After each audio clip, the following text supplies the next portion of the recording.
Estás escuchando Tras la Noticia con Cady Roque.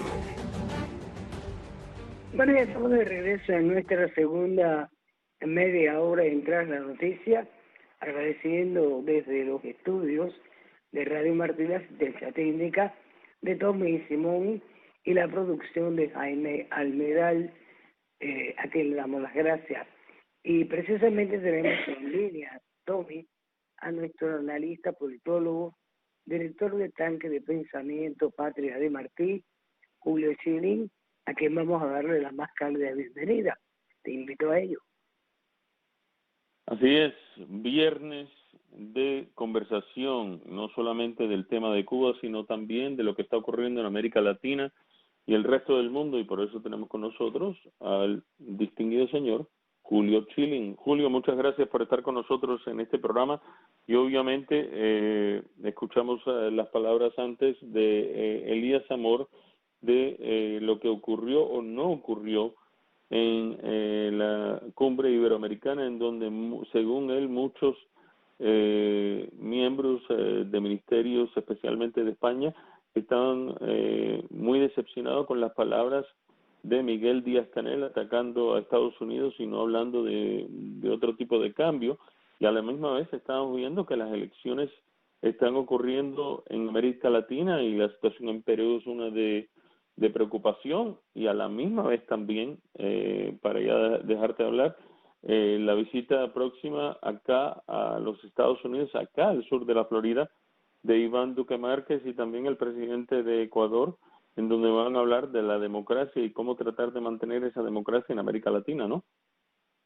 Bueno, primero saludos a todos, Cari, Tommy, el tremendo equipo de Radio y Televisión Martí y, por supuesto, esa audiencia extraordinaria de Tras las Noticias. Primero, dijimos, que creo que en otro programa, que el castrocomunismo se le hace difícil, incluso a sus aliados, a sus defensores, salir a dar la cara por ellos. Es decir, simplemente violan demasiado descarado los derechos más elementales, y eso les complica el panorama, porque mira, hubo una época histórica, ¿no es verdad?, donde los modelos absolutistas no tenían problema, no tenían reparo con admitir que no eran democracia, más bien despreciaban la noción democrática. Pero eso no es el caso ahora.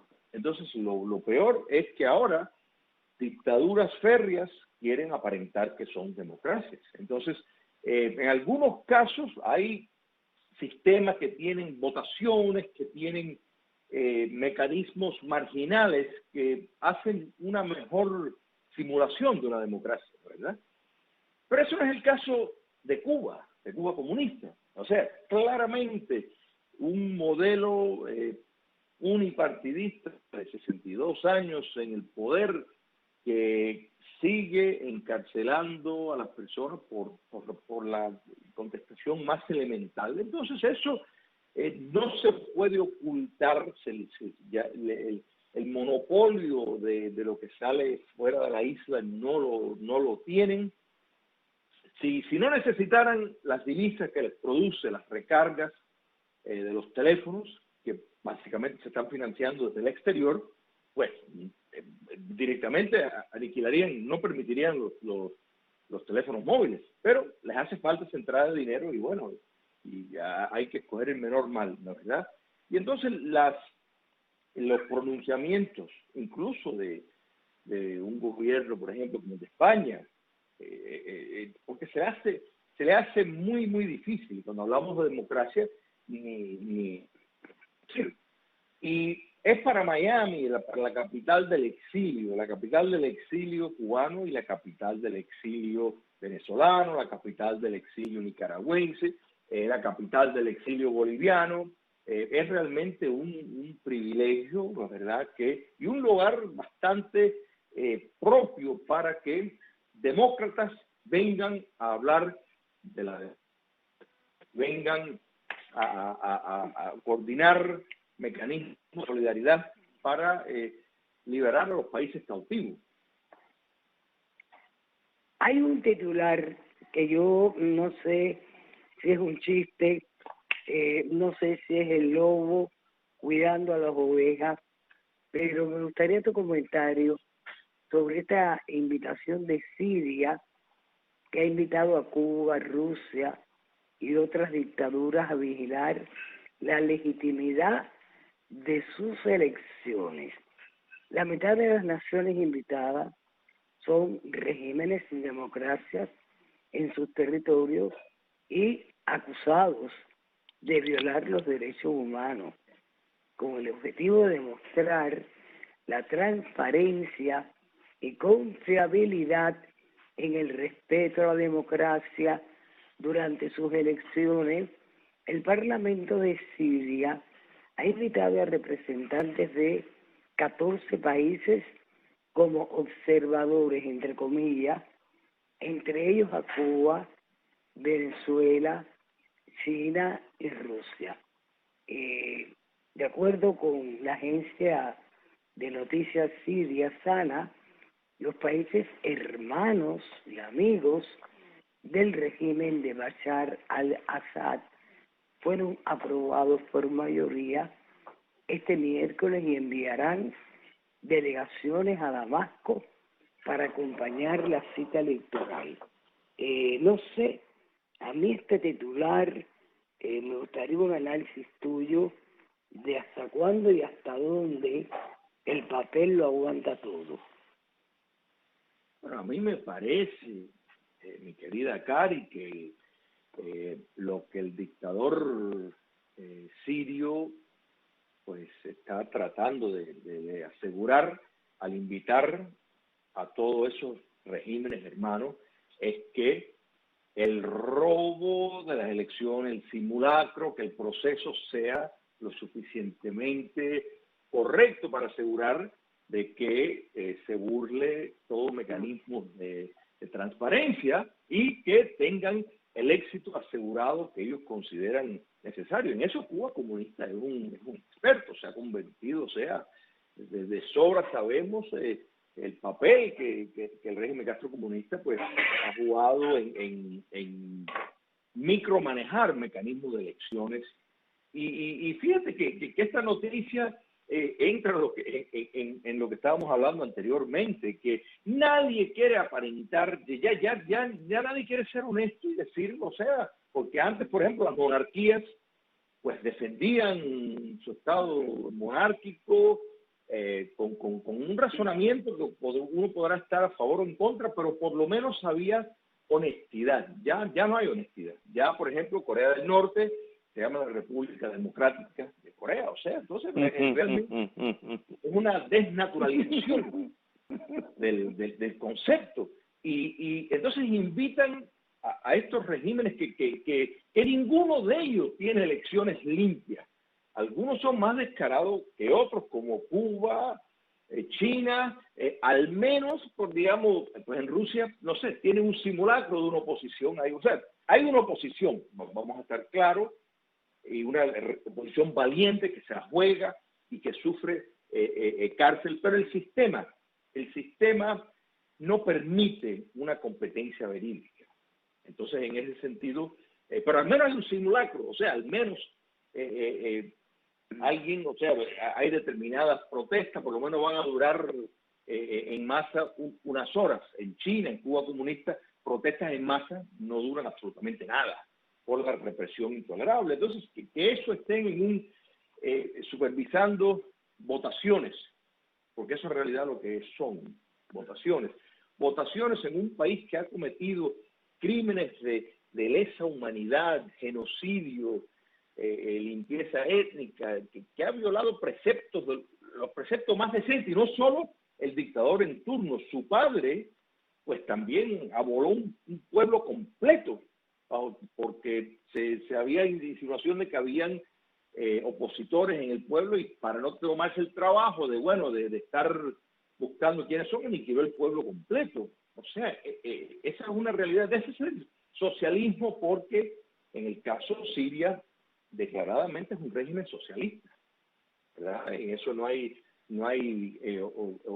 nada de ocultar. Pero todas estas cosas las vemos, porque es el intento de lavar, de blanquear las imágenes y pues tienen estos países que para nada reflejan modelos en ningún sentido de palabra de constituir lo que es una democracia. Julio, yo creo que hay una cosa que hay que, y nos trasladamos ahora a lo que es la situación en Colombia. Muchas personas se están preguntando qué es lo que en sí está pasando ahí, porque los que participan en estas manifestaciones en Colombia supuestamente están rechazando esta ley de solidaridad sostenible, es decir, una reforma tributaria para, vamos a decir, tratar de frenar la crisis económica provocada por la pandemia, como ha pasado en diferentes partes de los Estados Unidos. Pero en sí, ¿de qué se trata esta reforma y cómo afectaría al ciudadano? ¿Y cuál es la razón en sí? Porque muchos dicen que esto tiene que ver con tratar de desestabilizar el gobierno de Iván Duque Márquez antes de que Petro trate de tomar el poder. Por supuesto. Fíjense, Tommy y Cari, la gran similitud que hay en lo que estamos viendo con lo que hemos estado viendo en Chile, como lo que hemos estado viendo en ciudades en España, como hemos estado viendo el movimiento por grupos subversivos para dentro de países democráticos, ¿verdad? Siguen el mismo guión. Pronto vamos a ver que empiezan a quemar iglesias. Eso lo pueden esperar porque eso viene. Eso viene, en cualquier momento van a estar quemando iglesias en Colombia. Y esto es nada más y nada menos la idea de crear, de inventar una crisis, de fabricar de la nada una crisis. Entonces es tomar, digamos, determinadas consideraciones que tal vez por un lado pues meritan expresiones populares, ¿no? ¿Verdad? Nadie está en contra de protestas cívicas, pero Colombia es una democracia plena, donde hay libertad absoluta de expresión, de movimiento, de asociación, y en ningún sentido de la palabra justifica los disturbios, la destrucción de propiedad que hemos estado viendo. Entonces, esto ocurre porque, de nuevo, es el guión que se recibe, y los clamores de injusticia, los clamores de una rebelión social, los clamores que ya esto se ha, cuando poco después de que el presidente Duque ganó las últimas elecciones en Colombia, recordemos que precisamente Petro ya estaba llamando que había que cambiar la Constitución, que había que cambiar. Me acuerdo de eso perfectamente. Hablaba de cambio de sistema. Entonces, y al presidente del Duque le han hecho su presidencia muy difícil por protestas constantes, pero y esto nos tiene que servir de enseñanza para entender de verdad que la subversión comunista no le interesa jugar por las reglas democráticas, para nada, porque ahí tenemos el caso de que acaban de perder, la izquierda perdió las elecciones en Colombia, y con el nuevo presidente acabado de ser elegido con la sin contar con la situación de la frontera entre Colombia y Venezuela, que cada día se pone más tensa. Pero quiero ir ahora a algo que está ocurriendo, y me refiero al temor que tienen los peruanos precisamente de cara ya a las elecciones, de caer nuevamente en las garras del comunismo. Por cierto, que Pedro Castillo, que es el candidato que va contra Keiko Fujimori, canceló por un ataque de asma el debate que tenía, y se hizo pues viral un tuit de la Keiko Fujimori.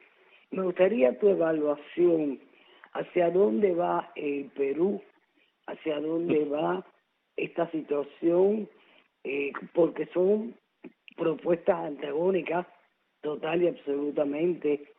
Y recordemos, yo me acuerdo que el hombre que desmanteló Sendero Luminoso con Abigail Guzmán fue Alberto Fujimori, el cual desde luego después cometió errores y bueno, fue encarcelado, pero era un anticomunista.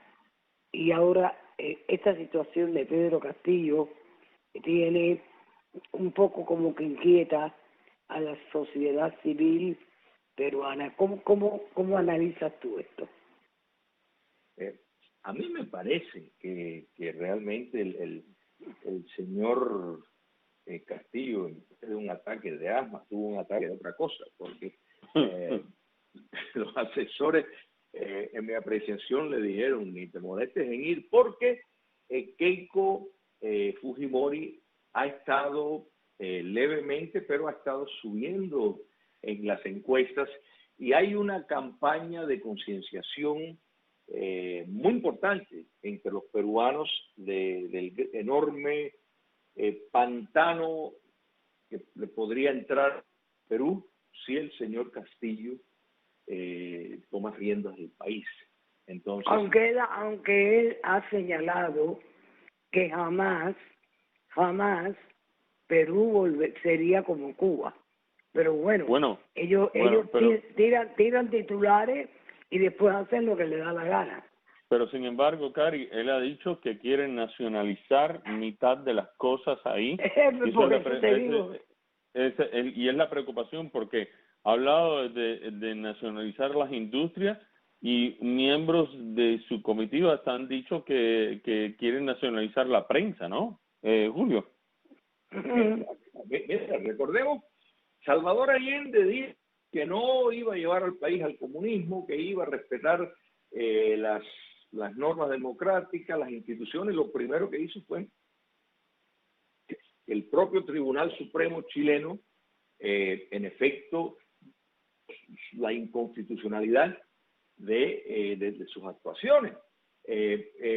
Hugo Chávez dijo exactamente lo mismo, que no, él sí es verdad que no iba a llevar eso al comunismo. Fidel Castro, para qué ir más lejos, el dictador Fidel Castro dijo que no era comunista cuando era comunista y fue comunista desde probablemente antes de ser estudiante universitario, que eso lo sabemos ya por toda la evidencia de la inteligencia de este bloque socialista, de reuniones con agentes de la KGB. Así que lo que el señor Castillo diga... dijo que no era comunista en varios lenguajes, hasta en inglés lo dijo.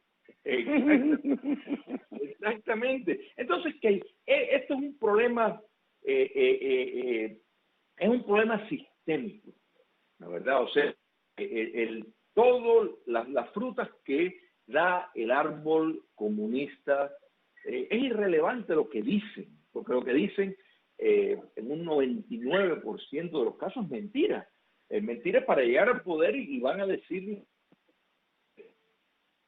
para, si llegan al poder, pues no salirse del poder nunca. Esto es la realidad. Yo estoy buscando que me enseñen un régimen comunista, socialista, que ha realmente cumplido con lo que ha dicho, que ha respetado normas democráticas. Búsquemelo, porque no existe. O sea, sería una gran... Vamos a pensar que el señor Castillo va a respetar eso, ¿verdad? Entonces, realmente es muy alarmante y es muy importante el señalamiento, Cari, que hiciste de Alberto Fujimori, porque realmente Alberto Fujimori no solo salvó Perú de caer en la garra del comunismo por Sendero Luminoso, que quien quiera saber quién fue Sendero Luminoso, que nada más que entre nubes. Exactamente, una de las guerrillas más atroces, más salvajes, más bárbaras en la historia de la humanidad. No solo era la amenaza y las acciones terroristas, el país económicamente estaba en el suelo. Fujimori transformó todo eso cuando la situación de la crisis de los rehenes, o sea, que entre en una embajada, el problema se resolvió como hay que resolver las cosas cuando de nuevo tienes a la subversión comunista. No perder tiempo, diálogo que simplemente van a ser, son mecanismos para ganar el tiempo y lograr objetivos políticos. O sea, él los trató por lo que eran terroristas, delincuentes, y se resolvió el problema de la embajada del Japón. Sin duda, pues, o sea, cayó en errores, que eso tristemente es un fenómeno de todo político. Existe un Estado de Derecho y tuvo que rendir cuentas, que no es el caso de, por ejemplo, en Cuba comunista o en Chile, y esperamos que una Cuba libre pues también tenga que enfrentar los culpables por el saqueo del patrimonio cubano. Y tristemente ese va a ser una situación, como decía el profesor Elías Amor, que vamos a tener que enfrentar los cubanos, las nuevas generaciones, que vamos a tener que enfrentar una deuda externa incosteable, impagable, un gobierno en bancarrota, un régimen que no tiene economía propia, no hay infraestructura, o sea, hay que rehacerla en el orden económico, político y social. Y algún día se tendrá que estudiar por los eruditos el problema antropológico que ha ocurrido en Cuba, donde ese cubano ha vivido bajo una doble moral, con miedo, con terror, agazapado, aunque ahora justamente hay espacios que se están abriendo y que se abren a la luz a pesar de la represión y a pesar de la tristeza con que esta isla, rodeada de agua, es como si fuera una especie de sostén, ¿no? de país con seres secuestrados. Es muy lamentable todo esto, pero lo vamos a heredar. Eso lo vamos a heredar y tendremos que batallar con eso, y hay que reconstruir a Cuba y sobre todo reconstruir al cubano, que el cubano se mire a los ojos y se reencuentre como le están haciendo. Y en esto quiero ser muy enfática. Yo creo que ha habido un antes y un después de este grupo de muchachos contestatarios del movimiento San Isidro, que se han tirado, ¿no?, a la vanguardia para decir basta ya, no queremos más dictadura. Mira, primero lo que demuestra, lo que esto nos demuestra, por si cualquier persona tenía mínimamente duda, es el gran fracaso del proyecto comunista de crear un hombre nuevo, porque resulta ser que el hombre nuevo es quien más lo repudia, es quien más quiere ser el anti-hombre nuevo, o sea, quiere ser libre. De modo de que a pesar del control del adoctrinamiento, el control por tantos años de los medios, de poder falsear la cultura, la realidad, así todo el sentido común y la luz universal los ha iluminado y ven una clara diferencia. Pero una de las prioridades para una Cuba libre y democrática, si no la más, es precisamente fundar la república basado en promover una sociedad virtuosa y revelar la realidad que Cuba, la República de Cuba, antes de este tsunami comunista, estaba con todos sus defectos, estaba a la cabecera no de América Latina, a la par de Gran Bretaña, a la par de Francia, a la par de Bélgica, a la par de Finlandia. Todas las estadísticas, absolutamente todas, validan eso. Entonces, es fundamental eso, es fundamental llevar justicia transicional, porque si pretendemos tener un Estado de Derecho, tiene que haber justicia, no puede haber impunidad. Y esto que lo entiendan bien los que están allegados al poder y están a tiempo de rescatar su honor y tomando pasos patrióticos, porque el pueblo de Cuba está claro, y la demostración de estos jóvenes apolíticos, porque realmente muchos de ellos no han militado previamente en organizaciones políticas, sin embargo toman esa posición patriótica, porque la realidad de Cuba es innegable por mucho que el régimen castrocomunista lo Muchas quiera. gracias, Julio. El tiempo se nos viene encima y me gustaría, Tommy, que tú también pues cerrar el programa despidiendo como se merece a nuestro invitado de hoy. Julio Schilling, muchas gracias por estar con nosotros aquí este viernes hablando sobre lo que es la situación actual alrededor del mundo. Caridad Roque, muchas gracias por dejarme de nuevo estar contigo en este programa en estos días y de ahora en adelante, si Dios quiere. Y amigos, de parte mía, me despido. Cari, te dejo a ti despedir el programa como siempre. Bueno, pues para mí es un placer compartir este programa contigo. Ojalá que lo podamos compartir mucho tiempo. Para mí también es un placer darle las gracias a Tony Simón, la producción de Jaime Almiral, y nos despedimos hasta el próximo lunes. Que pasen un lindo fin de semana. Lo dejamos con el boletín de noticias y más adelante las noticias como son. Que tengan todos muy buenas tardes. Feliz fin de semana, Tommy. Besos. Lo propio. Feliz semana para ti y para todos.